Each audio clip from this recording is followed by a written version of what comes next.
Okay then, Raiders, we are back. We've got loads to go over today as we are taking a look at the brand new article that went up by Embark Studios with regards to the Expedition project, as it is now being delayed and there's a load more information with regards to it. And Embark has also given us a load of info with regards to the latest move around the patch update cadence inside of Arc Raiders. We've got quite a lot to go over today, so make sure that you're staying tuned. If you haven't already, smash that beautiful like button and subscribe with post notifications turned on. It'd be greatly appreciated. Make sure you check out our incredible sponsor, Instant Gaming, the platform where you can get your video games cheaper for PC and consoles.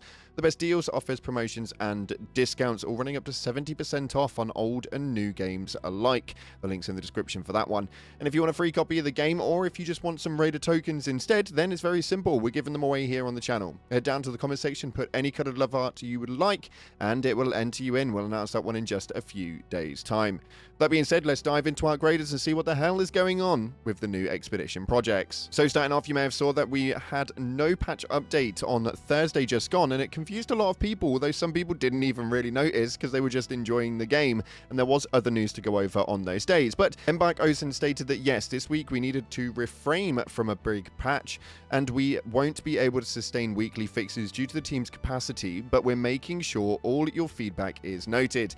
Now, we've obviously seen this beforehand. Helldivers 2, which we also feature here on the channel, they do their updates on Tuesday, and because of the size of the studio, they're not actually able to update their game every single week. It leads into a really interesting cadence period, but it does mean that they also focus on quite a lot, and the patches generally come out quite a lot larger than normal studios would. Now, what it also means is that the fixes and the issues that are inside of the game right now are probably likely to be there for quite some time. I don't see this thing changing for quite a while, and there are some really hefty bugs and glitches inside of the game right now, causing a lot of issues for a lot of players. So fingers crossed this next week we actually do see a new patch update come to the midst, and we can get into a decent regular cadence and understand how it is that Embark want to do it. But for the main reason a lot of you guys are here is probably due to the Expedition projects, and we've got a lot to go over with regards to that one, as they posted up a brand new article over on arcraiders.com with regards to the Expedition project. Now, this is a very interesting one because, just so you guys are aware, they have now put a minor delay in, and the window will now open on the 17th of December, running through to the 22nd of December, but we'll get into the full details of that one in just a second.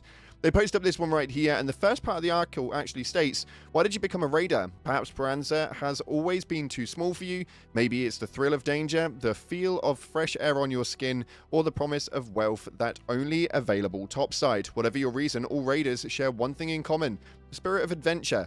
The Expedition project has hit a minor delay, and the window is now open from the 17th. You will have a 6-day period in which your raider can choose to leave the Rust Belt for good by departing in the caravan you have constructed in the Expedition project. You will restart your journey with the certain buffs and advantages, and we want to take you through some of these right here, which is actually quite interesting. I love the way that they've incorporated that into the story itself, and they've actually essentially made it so that you start off with a whole new character, but these new characters already have a little bit of a buff, so it's a pretty good movement overall, and I'm really glad that they're actually bringing a story narrative into the reason for the resets. It's pretty clever, that's for sure. But it states right here, so you're leaving Speranza. When the Expedition departs, all items from your raider stash will be contributed towards it. Your next raider can earn up to 5 skill points based on the total value of your stash and coins at the time of departure. 1 million coins worth of value equals 1 extra skill point for your new raider. Whenever you restart, everything tied to your progress will be reset. This means your skill tree, your level, your stash, workshop, crafting abilities, and blueprints. It's worth nothing that the initial onboarding from your first deployment in Speranza will be skipped. That means all maps and potential workshop upgrades will be available as soon as you reset.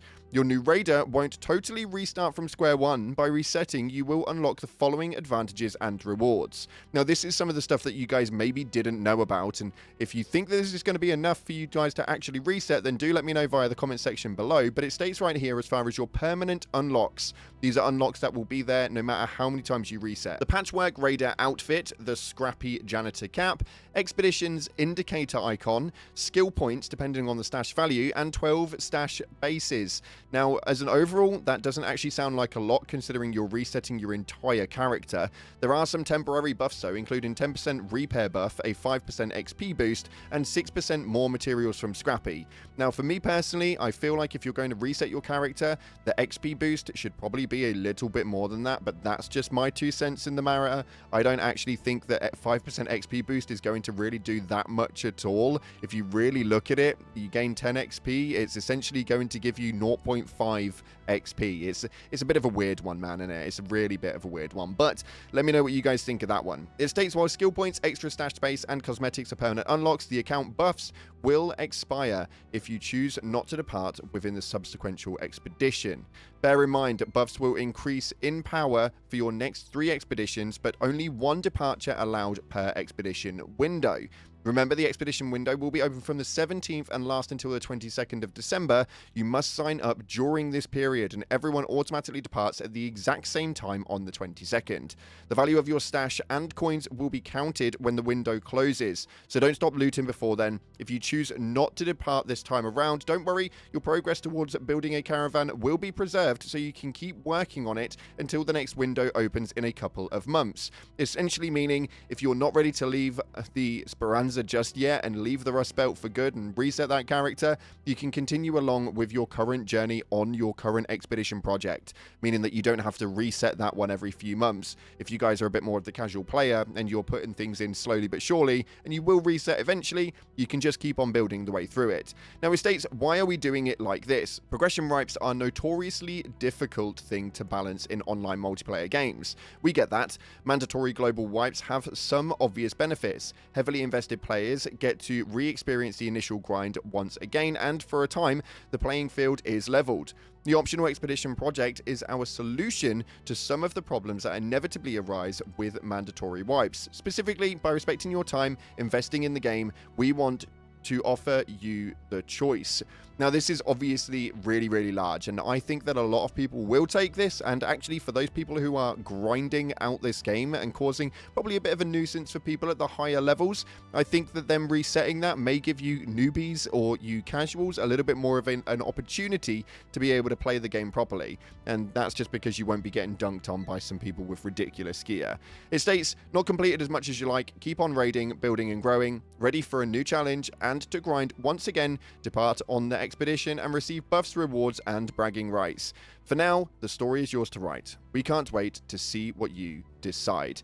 Now, for me, this isn't really enough when it comes to a character reset. I know that people who really put hours upon hours into this game and solely only play Arc Raiders, maybe they'll feel a bit inclined to. But for me, I play a good couple of games, and this is not the main game that I play primarily. We do play about 3 games totaled, and they're all live service models that you have to keep up with. It's been a bit of a weird one, and I may well actually utilize the expedition project at some stage or another, but just a couple of extra points, I don't feel enough difference in the skill tree from 5 points to really warrant doing anything at all. Just so you guys actually know, your permanent skill points, depending on the total value of your items from your stash during the expedition, as confirmed here by Scrappy, 1 million coins will be 1 skill point, running up to 5 million coins, which will be 5 skill points, and that is your maximum level. So make sure that you're actually capping it at that. If you've got 5 million in carry, that is including your stash and your coins, then make sure that you are ready for that one. If you guys want a little bit of an extra piece, though, we do have a new episode of Arc Raiders Episode 3, Building Arc Machines. We've not uploaded Arc Raiders in a few days, so I'm aware that this went out yesterday afternoon. We just took a bit of an afternoon off, but we're back on the grind and ready to give you guys as much news from Arc Raiders as you could possibly want. And as per usual, we've got to go over your top comments from the previous video. You guys have been absolutely hammering these videos at the moment, so massive, massive thank you for everything that you guys have been doing. But let's see what it is that you guys had to say about the last one, where we went over new cosmetics, hidden bunkers that were removed, and so much more. This first one right here states, wish we could mix and match cosmetics. Now, this has been a conversation that's been had for a very long time. Helldivers obviously has the helmet and the bottom half, and you can switch between the sets, and that's really cool, and I like that. This is an even more minimal cosmetic appearance. I do really enjoy the way they do it, but at the same time, a little bit of customization is definitely going to go a long way with this community. This next one right here actually states, the exploit of 5 minutes cost me a 90,000 1,000 queen killing kit, reported it, but never got my stuff back. Now, I think that's actually the guy from the clip themselves, which is, if it is absolutely incredible, I think that hopefully there is some action taken, but yeah, it's a little bit weird that that has actually gone underneath the radar and nothing ever went off of it. Finally, this one states right here from Lieutenant Mifune, I would have loved a giant map, but what I really love is all the cheaters, griefers, and extract campers. I miss what the game used to be in week 1 and 2. Now, yeah, unfortunately, the game has taken a bit of a dip in terms of how the game's now being played, and it's absolutely a bloodbath now, with everybody just wanting to go in for the PvP aspects. Hopefully, the Expedition Project reset really changes the way that the game's played. Unfortunately, that's all we've got time for now, though. If you haven't already, smash that beautiful like button, subscribe with post notifications turned on. I appreciate all your faces, guys, and as always, up until the next time, I'll see you in the clouds.